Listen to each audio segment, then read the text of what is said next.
Celebrating 46 years on the air, award-winning Farmweek is a production of Mississippi State University Extension. Today on Farm Week, with the debt ceiling deal pretty much done, all eyes shift to the way money will be spent on the Farm Bill.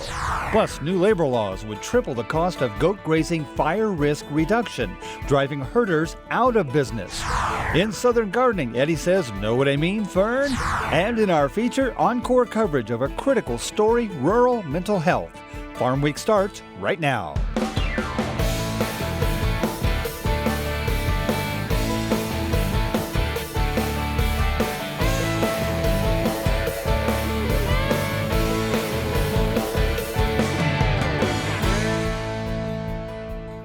Hello everyone, I'm Zach Ashmore. And I'm Mike Russell. Great to have you with us again here on Farm Week.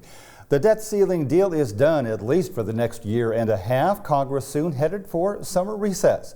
But there is one bill Americans are still watching closely, the $1 trillion Farm Bill. Farm Week's Jonah Holland is in studio with more. Jonah? Thanks, Mike. And yes, it is a done deal for the most part. Now all eyes turn to the Farm Bill, a mammoth spending package that covers a wide array of agricultural and food programs. The last Farm Bill, otherwise known as the Agricultural Improvement Act of 2018, was enacted just before the end of that year. Now, with money authorized, Congress still a long way from drafting a new one. David Miller reports. The House and Senate have kept a full schedule of hearings for the next Farm Bill, which is set to expire this year. Tom Sell is co-founder of Combest, Sell & Associates, a Washington, D.C.-based lobbying firm specializing in agricultural issues. Sell believes the bipartisan history of the Farm Bill appears to be alive and well. So now with that taken care of in this debt ceiling deal, I'm hopeful that it just creates this wake or a little pathway for the Farm Bill to go through where we're really going to focus on the farm safety net. That's kind of where the leaders on both sides have said they want to build consensus. Sell says Title I of the Farm Bill provides a reliable safety net and gives some certainty to farmers and taxpayers. According to Sell, who worked on the 2002 Farm Bill as a House staff member, while spending on nutrition assistance has grown from half to more than 80% of the total Farm Bill price tag, money spent on the safety net is not keeping pace with the growth in SNAP. Sell adds this could cause further challenges in the near future. If we have a weak safety net, we're going to end up having to do ad hoc bills again for the next pandemic or the next trade war with China or the next, kind of massive area of where Mother Nature, wreaks havoc. If we have a strong safety net, we can control that spending and take care of it all through the Farm Bill. But if we have a weak Farm Bill, we're going to be back to the ad hoc mix. So let's try and build some of that dollars in. The 2023 version of the bill may come out of committee sooner rather than later, potentially by late summer. And we hope it'll come out of committee that soon. Bottom line, there's a lot of fact-finding and negotiating left to do. The current Farm Bill expires September 30th. Mike? Thanks, Jonah. Mississippi's Delta Council met a few days ago, an annual meeting to discuss critical issues in a region of the state hit especially hard by floods and tornadoes over recent years. Zach and I attended that meeting and asked a couple of leaders if they had a message for the people of the Delta and beyond. It's easy to understand why the Delta Council's annual meeting is so well attended. It's the governing body founded in 1935 to oversee flood control, transportation, and ag policy. This year, federal debt ceiling negotiations prevented keynote speaker John Bozeman of Arkansas and Mississippi Senator Cindy Hyde-Smith from appearing in person. Healthcare legal expert Dick Cowart subbed for Bozeman and spoke on the Delta's healthcare challenges. Bottom line, though, says incoming President Bubba Simmons, there's reason for encouragement. There's no finer place to live. There's no greater group of people, and it's evidence to me every time someone from out of town comes to visit and they say, I had no idea the Mississippi Delta was all about this, and it's all about supporting each other, taking care of our land, that's our most valuable resource, and contributing to the community. The message that I have is to keep on keeping on. There are a lot of headwinds we face in agriculture: inflation, supply chain, availability of the tools that we need, regulations coming out of Washington. We're going to keep on keeping on. We're going to keep getting the work done for the people of this state and for this country. Keep planting the next crop. I see it growing right now in the Delta, all over the beautiful green fields of the Mississippi Delta, feeding and clothing America, Mississippi, and the world. So never give up. We're going to keep on going through, and we'll navigate these challenges, and we'll push back where we need to, but we cannot quit. We got to keep farming. Drought in the West and the use of water have been on the minds of many for decades. Now, a proposal by 3 states to cut back in exchange for federal money could change the way water allotments are managed. Once again, David Miller reports. A major water supply in the West could last longer following a tentative agreement to reduce usage over the next 3 years. Arizona, California, and Nevada are vowing to cut back their use of the Colorado River in exchange for $1.2 billion from the federal government. It is clearly an critically important stopgap as we're dealing with a near Armageddon state of affairs, but it is just a stopgap for the next few years in order to buy us the time for there to be a more thoughtful reassessment of the whole way we've managed the river. The cuts are not permanent, and half of the reductions would happen by the end of 2024. Negotiations have been ongoing for more than a year, and if ratified, the new policy would conserve 3 million acre-feet of water, 40% of the annual amount allotted to those states, through 2026 when current guidelines expire. I think that everyone is going to feel these cuts. What I can't speak to is the allocation of those cuts, but I can say that agriculture is the biggest user and probably will bear gallon for gallon the biggest cuts. The Colorado provides water to roughly 40 million people in 7 states, parts of Mexico, and at least 24 Native American reservations. Much of the water is used for agriculture and hydroelectric power. That the Colorado River has been in a state of near continuous drought for the last 23 years, with the 2 major reservoirs, the 2 largest in the country, being near what's known as dead pool, where you can't get any more water out. And before that, you can't get any hydropower generation. Above average snowfall this winter provided some space for negotiation. Even if the states agree on a new policy, the deal will need final approval from the U.S. Bureau of Reclamation. Government in action. In California, of all places, a labor law set to take effect on New Year's Day could undercut the benefits of goat grazing used to fight forest fires in that state. Peter Tubbs has that story. Hundreds of goats chew the vegetation near a housing complex outside of Sacramento, California. The goats have been hired to reduce the wildfire risk in this neighborhood.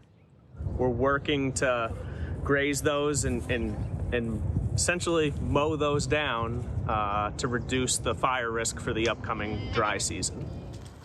With the demand for housing in California high, homes are being built closer to areas susceptible to wildfires. Targeted grazing is used as goats eat a wide variety of vegetation and can graze on steep, rocky hillsides. And so the demand has grown year after year after year. California is probably the largest state that does goat grazing and or some kind of herbivore fuels abatement. But new labor regulations are making it more expensive to provide goat grazing services, and herding companies fear the higher labor costs may put them out of business. By January 1 of 24, if we cannot fix the current legislation, we will be forced to sell these goats to slaughter and to the auction yards, and we'll be forced out of business and probably file for bankruptcy. An ag labor law signed in 2018 that brought overtime pay to farm workers will affect H-2A workers beginning in 2024. Animal herders are currently paid a flat rate per month, with housing and groceries provided by the employer. But workers are on call 24 hours per day. Their pay could rise from $3,750 per month to over $14,000 with overtime, making their business model unsustainable.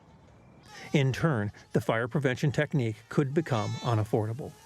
What's at stake for the public is your house could burn up because we can't fire mitigate. Hundreds of millions of dollars has been spent on putting out fires. Very little has been spent on fire prevention. In Southern Gardening this week, ferns. There are a ton of varieties out there. They're generally easy to care for and they look great. Best of all, they grow in the ground and the air, so to speak. Here's Eddie Smith with an explanation. Know what I mean, fern?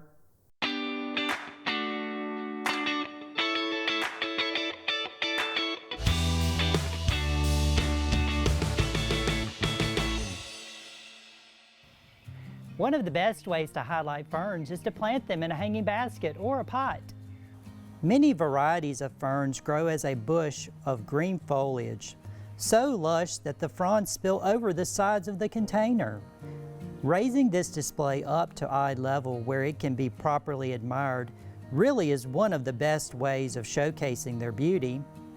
Fern baskets will thrive in our Mississippi landscapes if they are kept in partial to full shade.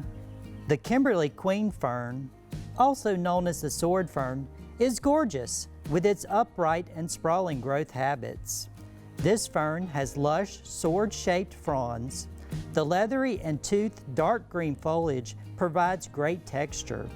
It is a great choice for our hot, humid summers. A really popular but classic plant is the Boston fern, with its lush and lacy bright green foliage. The Boston fern is perhaps the most common fern for hanging baskets. The graceful and arching branches are lush with a rich green color. Living up to its name, the macho fern is a big, brawny fern that sports bright green fronds with bold, broad leaves. Growing up to 3 feet high by 3 feet wide, this plant makes a statement hanging on a porch. Feed ferns every month using a water-soluble fertilizer, and they will look great all year long. I'm Eddie Smith, and I will see you next time on Southern Gardening. Time for a short break right here, but please stay with us. Coming up in our Farm Week feature, a story we'll cover locally and nationally over the months: rural mental health. Many calls to police are for mental health related issues. The stigma is fading, but in rural areas, resources are thinner and often far away. In Iowa, that's changing. Response teams in every county often now work with police toward better outcomes. Teaming up to save lives. That's coming up on Farm Week. Don't go away.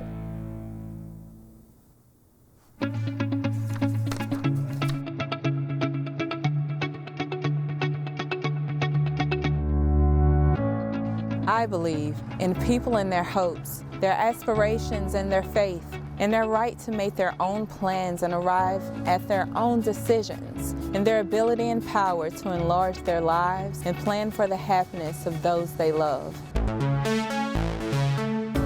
I believe that education, of which extension work is an essential part, is basic in stimulating individual initiative, self-determination, and leadership.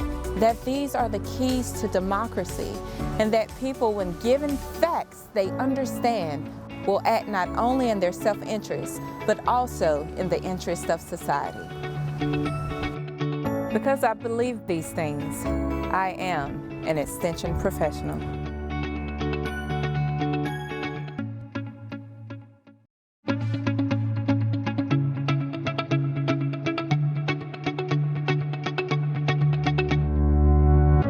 I believe in people and their hopes, their aspirations, and their faith.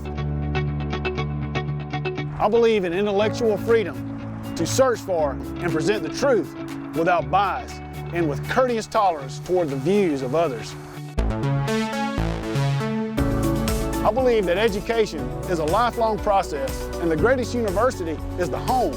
That my success as a teacher is proportional to those qualities of mind and spirit that give me welcome entrance to the homes of the families I serve.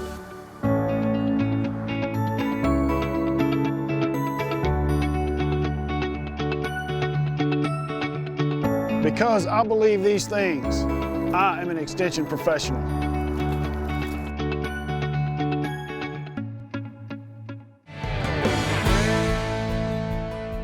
Time for the market report. Is California's Prop 12 already affecting hog prices? Yes and no, Mike. Hog prices did crater about 2 weeks ago, but they've risen up back again, and livestock prices in general seem to be on the upswing. So we'll talk about that and more. But first, the numbers. On the upswing, we'll give you last week's biggest gains and losses. And then an update on U.S. planting. How far along are we? And finally, livestock prices on the move. What's the reason? So, commodities up last week, not all, but most. Livestock the biggest gains, but not the only ones. Let's take a look. Last week's biggest loss, lumber, down $5.50, only a 1.13% drop. Sugar also down 0.64 cents, a 2.52% drop. Last week's biggest gain, lean hogs up nearly 10 cents, a near 13.25% rise from the previous week. The reasons are a correction from the previous week and a few other details we'll cover soon. In our row report, we talk planting. You'd think the season would be over by now, and it nearly is. USDA released their crop progress report, and here's what it said. As of May 28th, U.S. corn now 92% planted. This time last year, it was 84% planted. U.S. soybeans 83% planted. This time last year, it was 64% planted. U.S. cotton 60% planted. Last year, it was 66% planted. And U.S. rice 95% planted. This time last year, it was 94% planted. Moving on to livestock, both hogs and live cattle up in price. Why? For cattle, it's shrinking herd. For hogs, it's regulations, specifically California's Prop 12. But just how much of an effect will it have? Analyst Elaine Cubb gives us the details. Cash cattle went up $8 this week, which I am delighted to be here to say. So yeah, you've got live basis trading at $180, the dressed basis trading at $292. The packers just finally had to pay up, and it's the same story that we've been talking about for a year now, is that, you know, there's just not the numbers out there, and they need to get those animals, and they finally had to pay up for it. And listen, when the choice cutout is kind of dwindling here, or sort of plateauing at about 306, that will cut into packer profits. Packer profits, you're going to pencil out at a slight negative at this point, but so be it. They are just going to have to share what they can, because that's the structure of the market at this point. The feedlots have the power because they are the ones that have these scarce numbers. We started this week coming back off of last week's lows, about $5, and I think that is just sort of a reaction, just a correction to the overreaction of last week. But then you get to Friday, and finally the state of California did issue some more clarity about what they will allow retailers to sell. Retailers are, it turns out, going to be able to sell non-compliant pork, which frankly sounds like something out of 1984, non-compliant pork. But they will be able to sell what they have now in storage. So all of the pork that is sitting in California now that's non-compliant does not have to be abandoned. That glut won't be there. So that, I think, really helped on Friday. That explains some of the rest of that boost to that market. But it remains a big question mark of how this really happens for the rest of the market, or even for the prices in California once that goes into effect. Basically, all of the hog processing in the United States takes place in the Midwest, and Iowa is the leader of that. It's so far from California. It's not like there's somebody that I know of, like right on the state line in Nevada with a pork processing plant, although maybe they'll build one, because I suspect that the premiums for California pork will be quite large. And the premiums for the hogs is the interesting piece, the premium or the discount, if you look at it that way.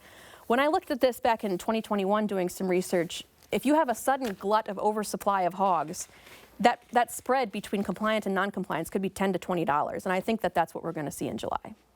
And that's it for a deeper look into the markets. Mike? Thanks, Zach. As we move closer to the end of the year, we'll spend more time looking once again at a particularly relevant aspect of farm life, rural mental health. In the meantime, we'll look at a program in Iowa where responders team up in a new way. Colleen Bradford-Krantz of our news partner, Market to Market, has the story. Sioux City Police. Sir? Hey, buddy. It's the police department. Can we talk to you? Studies estimate up to 12% of calls to police, like this one in Sioux City, Iowa. Hey, buddy, can we talk to you for a second? Are for mental health related problems. It's okay if we step in? Although these Sioux City police officers had some training to help people with suicidal thoughts, come in and talk to you if we could. Many around the nation have little to none. Can we do that? These calls can take officers off the streets for hours at a time. Hey, what's your name, partner? Both the Sioux City Police Department and Market to Market decided to protect this man's identity. Police officers and student resource officers that I have talked to have said, you know, this is not our job. we would love to see more training for us and more mental health providers and workers to help us intervene in those situations. Some city, county, and state governments, including Sioux City, are providing officers with additional training as well as adding mental health professionals to police response teams. In Iowa, every county is now required to have an on-call mental health crisis response team that must be able to arrive on scene within 60 minutes.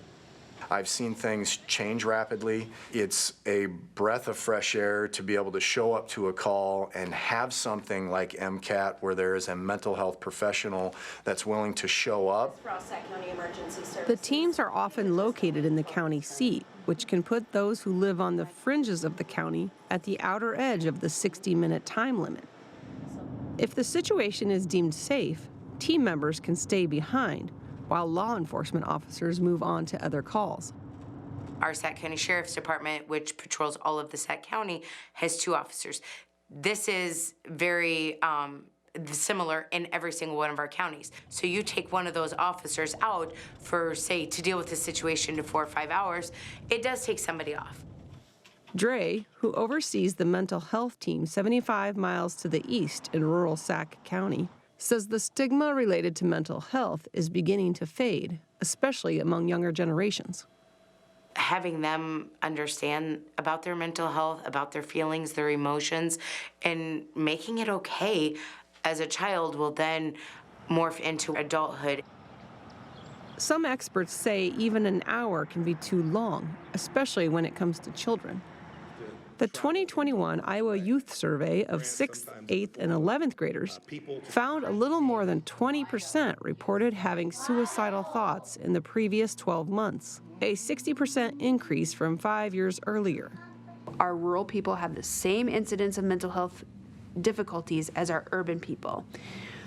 The issue that leads to kind of higher suicidality rates in the rural areas is lack of access to services.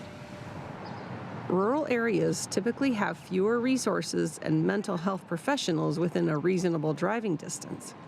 The additional help has been viewed as a positive trend, particularly in light of a nearly 20-year rise in suicide rates that has only seen a limited reversal in the past few years. I was super excited from the standpoint of it's not just a hospital situation, a hush-hush situation anymore. Like, we're truly trying to help people be successful in their communities instead of being locked up in a unit. I would also say that it's been really difficult, to try to make all these pieces fit, especially in smaller, more rural areas. Rural communities tend to be closely knit, with mental health support coming via church, social groups, or friends. But access to professional help, even if delivered via video conference, is key. Some people are more nervous to actually walk into a mental health center and, I don't want to be seen. And so being able to do that by telehealth really kind of gives that mask for them that maybe they want. In northwest Iowa's Sac County, population 9,700, local authorities say mental health crisis teams have helped, but there is still a shortage of beds for inpatient care. The state transitioned from the 4 or 5 mental health institutes they had across the state to privatization of the mental health system. So now these hospitals, I'm going to call it cherry picking who they take for patients. McClure says those facing a mental health crisis may instead end up waiting in a rural hospital's emergency room, most of which don't have security guards. When hospital staff feel they are in danger, they call the local sheriff or police, which in turn takes officers away from other calls.